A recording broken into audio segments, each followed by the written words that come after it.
What's your favorite cereal of all time? I guess I would say when I was a kid, it was Apple Jacks. I love it. But now I'm really about Cracklin' Oat Bran.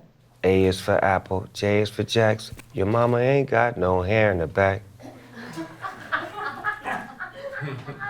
That's just hood shit. That's I'm sorry.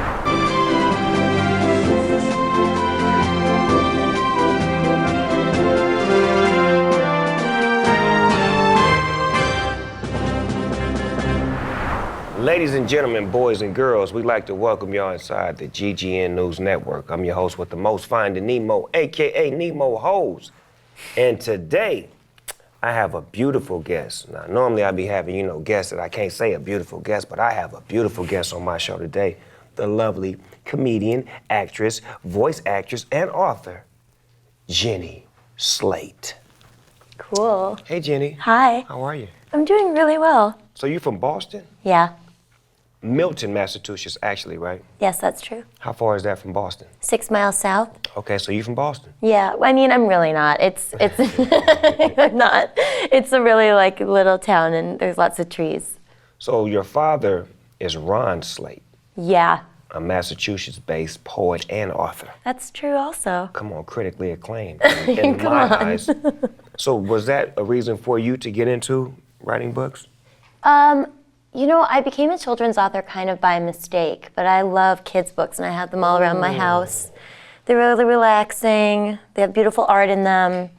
And when my ex-husband and we made this thing called Marcel the Shell, they asked us to make a children's book, so we did. And how many have you made? 2.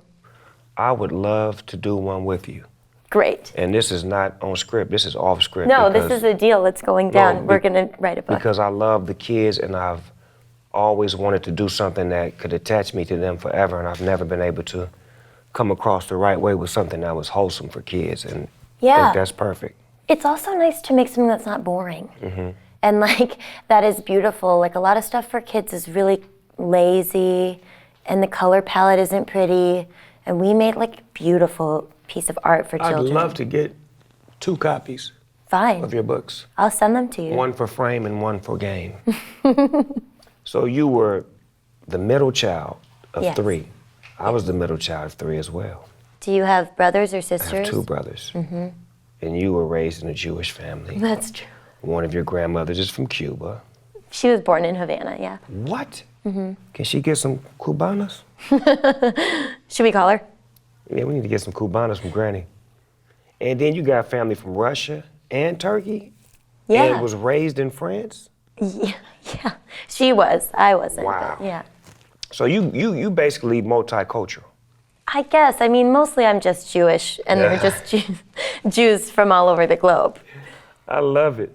But that's a beautiful, keen spirit of all of those walks of life to be spread down from Granny to the grandkids. Yeah, it also makes for her, she has a really weird accent because she was born in Cuba but raised in France, and her father was from Turkey, and her mom was from Russia. I've never been to Cuba before. Me neither. Now we can go. We can?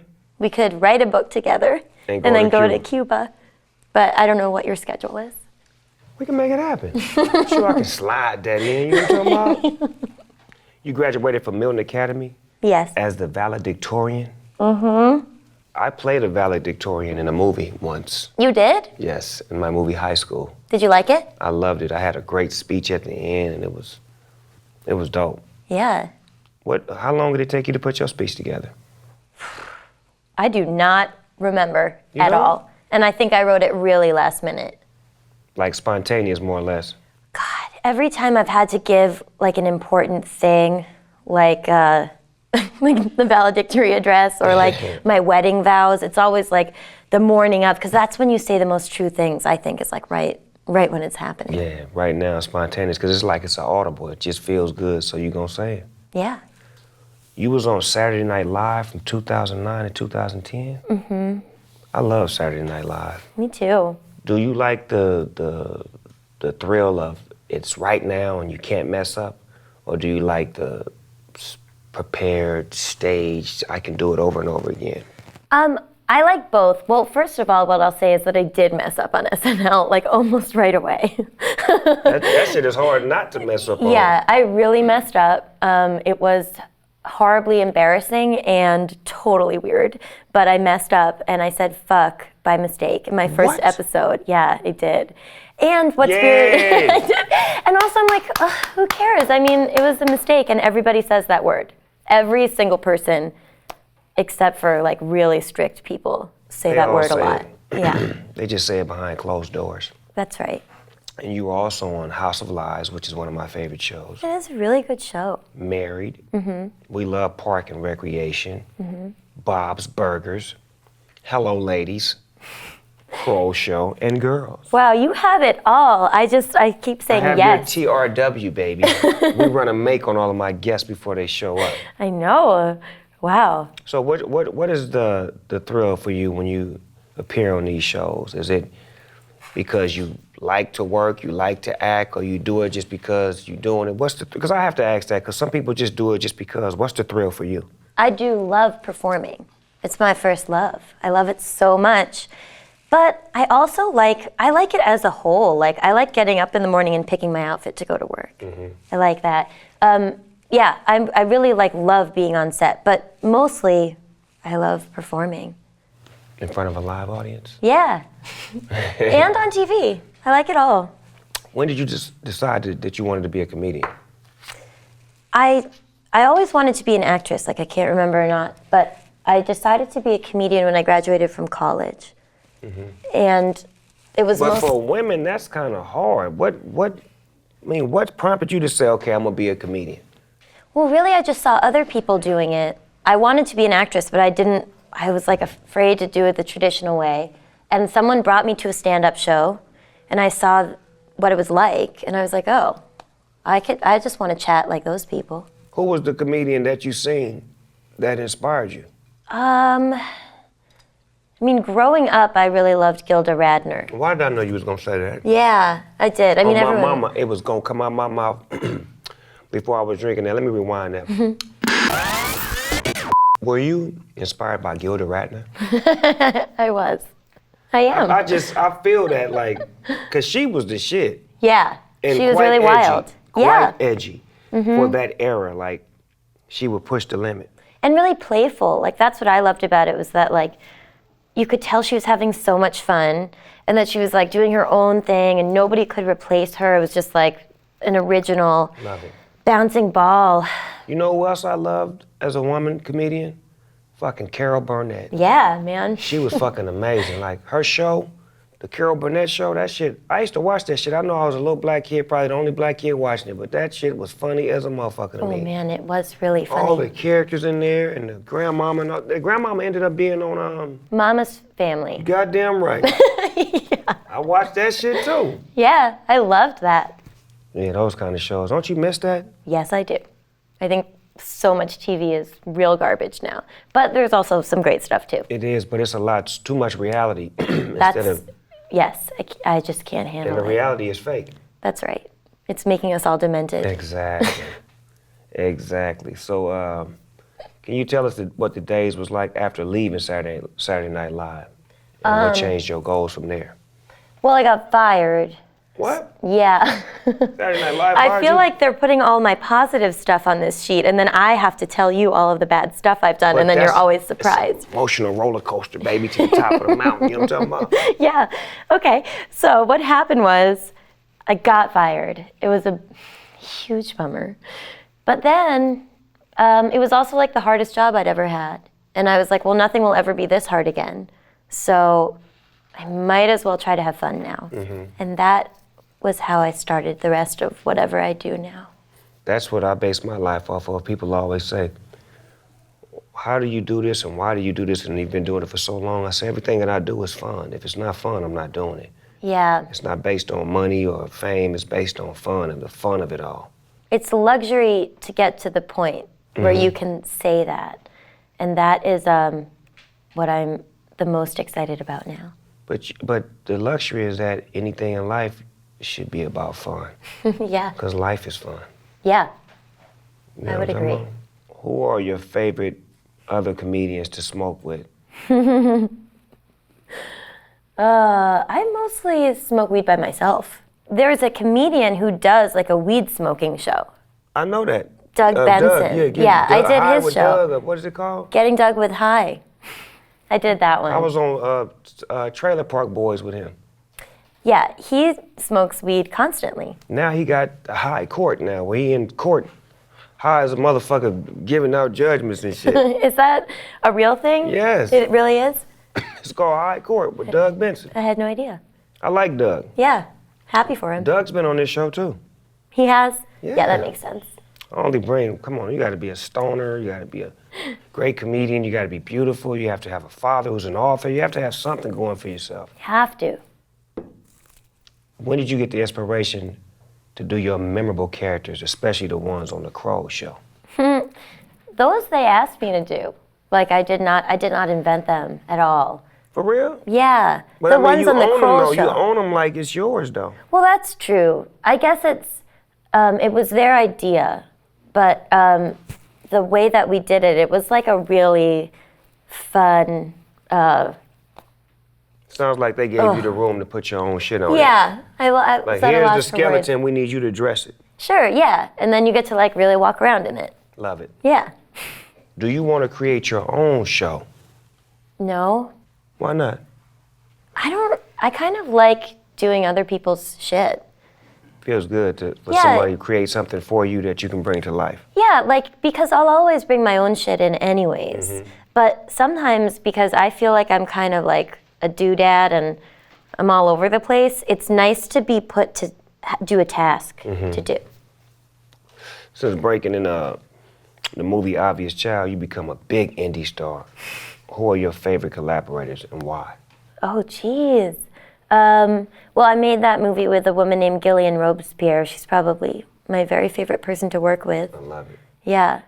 Besides my ex-husband, he's like my creative partner, so it's him too. Oh, y'all still work together? Yeah. Only in white relationships. Cause this shit couldn't have been no black relationship. My ex-husband, I'm gonna kill that motherfucker if he show up on that goddamn set. Oh no, we work together. We have a lovely relationship. Well, you know, it takes time. Hey, but shit, black folks don't believe in time. That motherfucker can't come around here. Yeah, we made it happen somehow. You gotta love when it's loving you back. Hello. Feels so good to be loved by somebody when somebody loves you back. That's true. Lord have mercy. How are you trying to change the comedy game? Oh, man. I don't know. I guess I just don't want it to be needlessly cruel. So I try to bring some joy and kindness in. It is cruel. I had went to an It can be rough. I went to a Jeff Ross event where it was like a battle. It was motherfuckers was talking shit about each other. I'm talking about his mother just died 2 days ago. Yeah, the bitch is in the grave right now, and I pissed on her and whooped and whoop. I said, man, this comedy shit is brutal. Yeah. Yeah, it can be. It has no rules, right? I have rules for myself when I do it. Comedy don't have no rules. I never like make fun of people in the audience. Never? No. Even if someone's heckling you. No one heckles me. I'm gonna send some niggas to your show. Say, bitch, what's happening? You taking too That would be- motherfucking long on stage. Such What a you gonna- nightmare. Don't do that, please. But don't that's say what that. I say. And then you know what? They don't. Like if I said to you, please don't talk while I'm talking. Please don't talk while I'm talking. People are like, oh my God. Oh my God, you got an audience that You respects just have that? to be soft and direct. And then Right. people are like, I can't be a dick. Yeah. So you are a real MC. I don't know, maybe. Microphone controller. You control the crowd. Yeah. A firm but gentle hand. What do you do for Christmas? I'm Jewish. So you don't do nothing for Christmas? Explain that to my viewers at home Okay, that yeah, don't that's know. actually a cool question. Yeah.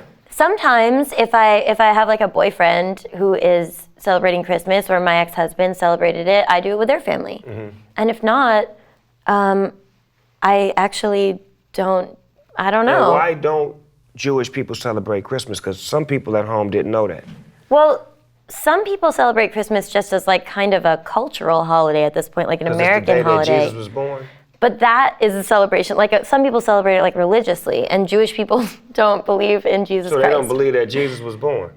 I think that they believe he was born, but they're not They don't believe in anything past the Old Testament. What I was told was, and I'm gonna share this with you, the best religion in the world, and there's no such thing as best, but the best religion in the world is to do unto others as you'd have them do unto you. Mm-hmm. That's sort of the a best human religion. kindness. Yes. Yeah, I agree.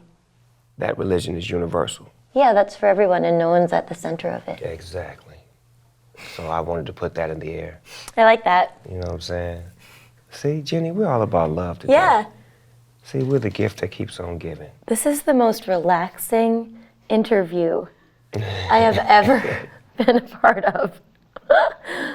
Yeah. Clap along if you feel like, hey. What's your favorite project you worked on so far?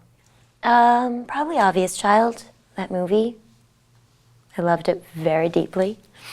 Any horror stories? No, not yet. Not from that movie, and also not in my life. Not yet. Hi, my name is Stormy Frantz, and I will be doing the weather today for Dallas, Texas. Today seems very, very dry, so ladies, gentlemen, be sure to lube. Go out swimming. Get some stuff from the sex store. I don't care. Just make sure that it's really, really wet because it will be dry. What other projects coming out are you most excited about? I have a movie coming out this summer called Landline, and I'm really, really excited about it. When does it come out? July 21st. In theaters near you, Landline. It takes place in the 90s. That was a great era. Yeah. I was a kid in the 90s, but I play an adult in the film. You got some game on you then, baby. We're inside the Smoker studio. I'm gonna ask you some questions and you answer to the best of your ability. Okay. What's the first thing you do or think of when you wake up?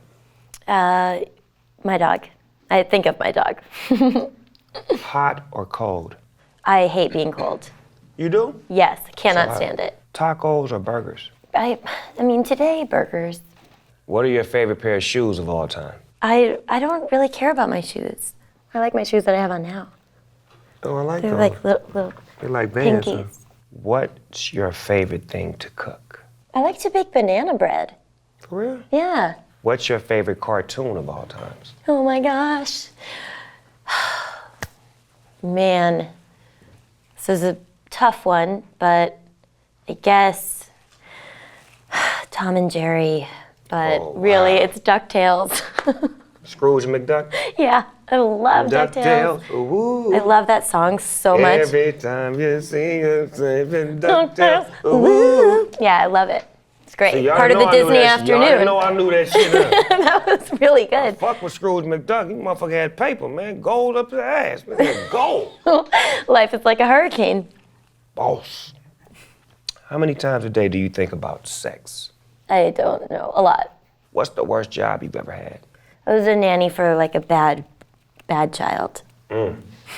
If you were stuck on an island for a year and could only listen to 3 albums, what would they be? Probably a Beatles album, probably Help, that album. I need somebody help. I think Crystal Gale, classic Crystal. I like her. That's my favorite album of all time, even though I don't even really like country 80s music. soft rock. She's great. Probably the Nutcracker. Like one classical that's just like in a different zone. You're just putting that on and trying to relax. Just in case some island man late night, Comes walks through up. the Yeah, ferns, exactly. and then it's like da, da, da, da, da, you playing the Nutcracker, he know what it is. Yeah. That's a great. Get him I in think the I actually mood. did that question perfectly. You did that. I do. I'm like really happy with that answer, and I never would have known it. If you could have a superpower, what would it be? In being invisible. Invisible? Yeah. Whenever you want? Just getting out of here. This is the part where we call it finish the sentence. I'm gonna start it and you finish it. Okay. I always wake up. Happy. If I could work with anybody dead or alive, I'd want to work with. Madeline Kahn. If I could see anybody perform dead or alive, I'd want to see. Baryshnikov. I look for blank in a woman. Kindness. I look for blank in a man. Kindness. If I wasn't a boss, I'd be a... Pet. My favorite position is... Like for sex? My favorite position is. Sitting down. Thank you. Mm-hmm. See, she's got a great, clean mind. Well, you can sit down on a lot of stuff. Yeah, that's exactly. Thank you. That's a great mind. Great mind state. Sit down on it. Boom, boom. Sit down on it. Boom. You know, there's a lot of stuff to sit on and She's just. Gonna sit down on it. Nah, nah, nah, nah, nah, nah, nah. Chairs. Well, what you gonna do? You say you want to say that? Toilets. People. My name is Jenny Slate, and I'm a. Human. That she is. Ladies and gentlemen, boys and girls, I want to thank my beautiful guest, the wonderful Jenny Slate, for stopping by the GGN. You can find her on the big screen this summer in July. Movie, please. Yeah. Oh, it's called Landline. Landline. Yeah, not the landline you used to be on, but Landline, the movie that she's in. It's coming out in July. And where could they find you at on Instagram and all that other good shit? I'm just Jenny Slate. Just like that? Mm-hmm. I'm just Jenny Slate. Just like that. Shout out to my homeboy Vin Diesel, because Vin is a real friend to the end, you dig? Cool. Keep it fast. Vin Diesel? Yeah, Why? Vin is my friend. Just because you're just throwing it out there today? Yeah. That's really nice. Because Fast and Furious finna come out, I need some tickets to the movie. Oh, okay. Well, now we got down to it.